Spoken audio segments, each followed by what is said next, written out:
You are listening to Mohamed Diallo live on mohameddiallo.com. Il y a des jours où l'on a envie simplement de faire ses valises et de dire « Je rentre chez moi. Je rentre chez moi. Je vais voir mon papa. Je vais voir ma maman. Je vais voir mon petit frère. Je vais voir mes cousins, les amis de mon quartier. » Il y a des jours où on se dit « On n'a plus envie d'être là où on est. » Quelque part en France, en Europe, aux États-Unis, quelque part à Washington, quelque part à LA.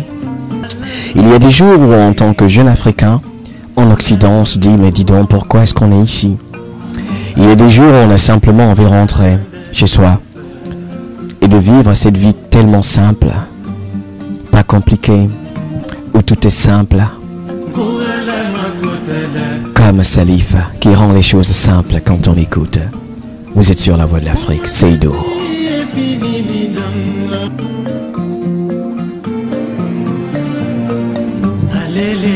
Ce jeune Africain qui un jour a dit papa, qui un jour a dit maman, je vais partir en France, je vais aller au Canada, je vais aller à New York, je vais aller aux États-Unis, j'irai en Hollande, enfin bref, je vais quitter papa et maman, je vais partir et je vais vous faire plaisir, je vais vous faire honneur, je vais vous construire une belle maison, je vais t'acheter une voiture maman, je vais tout faire pour que tu sois heureuse maman, et toi papa, je vais faire en sorte que tu te reposes. Et ce jeune Africain est parti, et quand il est arrivé, c'était la désillusion totale. Il travaillait tous les jours. Il travaillait 60 heures par semaine ou sinon 80. Il avait 2-3 boulots. Il n'avait pas le temps de se reposer, ce jeune Africain. Et ce jeune Africain n'avait plus le temps de sourire. Il n'avait plus le temps de s'occuper de sa famille. Il n'avait plus le temps de passer un coup de fil et ne parlait plus de coups à sa propre maman. Il était tellement occupé à satisfaire ce système qu'il a avalé. Ce jeune Africain s'est retrouvé quelque part, très loin de ce qui fait de lui cet être humain spécial. Ce jeune Africain, bien sûr, a commencé à saigner. Il a commencé à pleurer. Et du coup, il n'en pouvait plus. Il pensait au suicide. Il pensait à son Afrique qu'il a quittée. Et ce jeune Africain se disait, maman, j'aurais dû t'écouter. J'aurais dû rester à côté de toi. J'aurais dû rester à côté de mes frères. Car cet argent, je n'en veux plus. Vous me manquez. Ces petites choses auxquelles j'étais habitué chez moi en Afrique me manquent. Ces choses simples telles que parler à mes amis, prendre un petit café au petit coin. Je pensais que nous étions des paresseux. Non, mais c'est pas vrai. J'ai compris que nous ne sommes pas nés pour vivre comme des esclaves ou que pour payer des factures. Car maman, tu vois, ici aux États-Unis, c'est ce que je fais tous les jours. Et le jeune Africain pleura. Il pleura. Et personne ne pouvait sécher ses larmes. Mais sa maman au téléphone lui dit, ne pleure pas mon fils. Je t'aime toujours. Mais seulement, viens me voir, car je suis malade. Je ne me sens pas bien. Je veux que tu rentres maintenant. Viens me voir, je ne me sens pas trop bien. J'ai plus cette force que j'avais quand tu partais. Et ton père vieillit. Viens nous voir. Mais le jeune Africain lui dit, maman, tu sais, j'ai pas encore mes papiers. Et il dit, maman, je vais rentrer dès que j'ai mes papiers. Tu sais, je veux rentrer, mais je veux avoir l'occasion et l'opportunité de revenir ici, en France, au Canada, aux États-Unis, tu sais. car c'est comme si j'aurais perdu mon temps. Et sa maman lui dit, tu sais, ce serait mieux que tu viennes me voir dès maintenant si tu peux, tu sais, même si tu n'as pas tes papiers. Car je te dis, mon fils, je suis très très fatigué.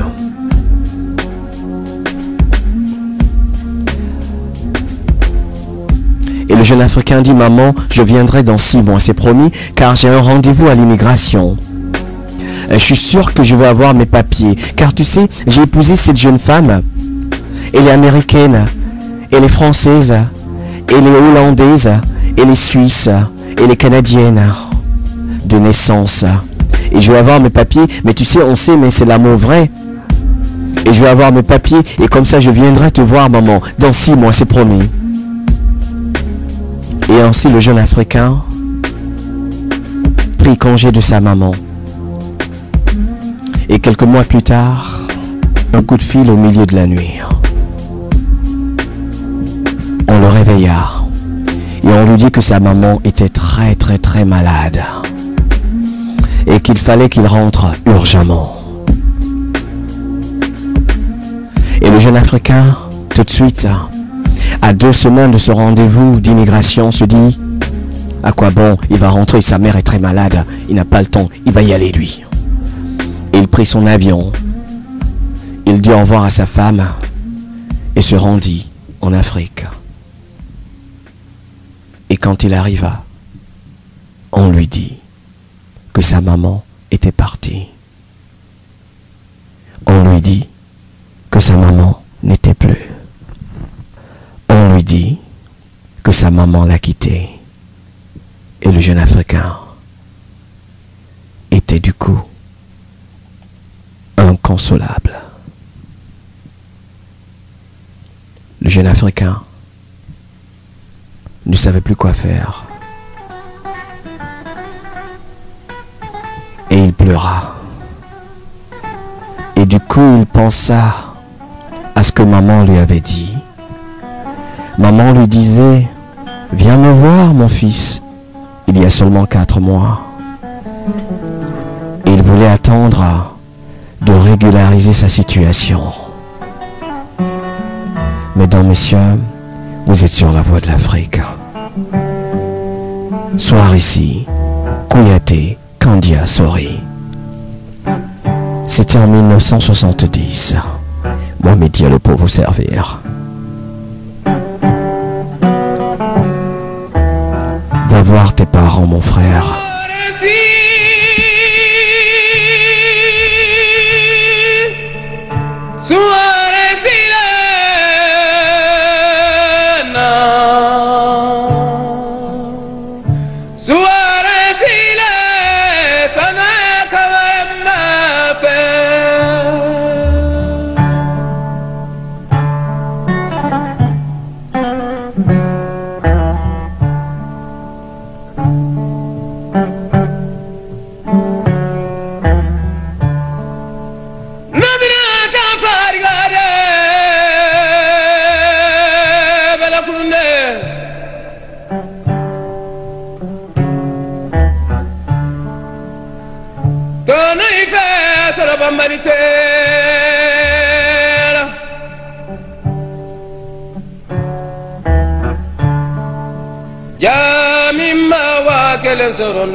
Almilona fa almilone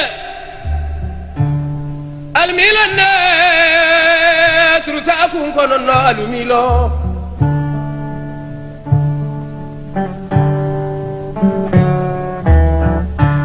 almilo farafina dama sulugu sinto almilo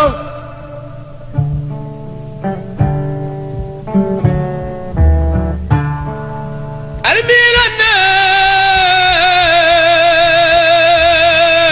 tabali kunyane murusa mene almilo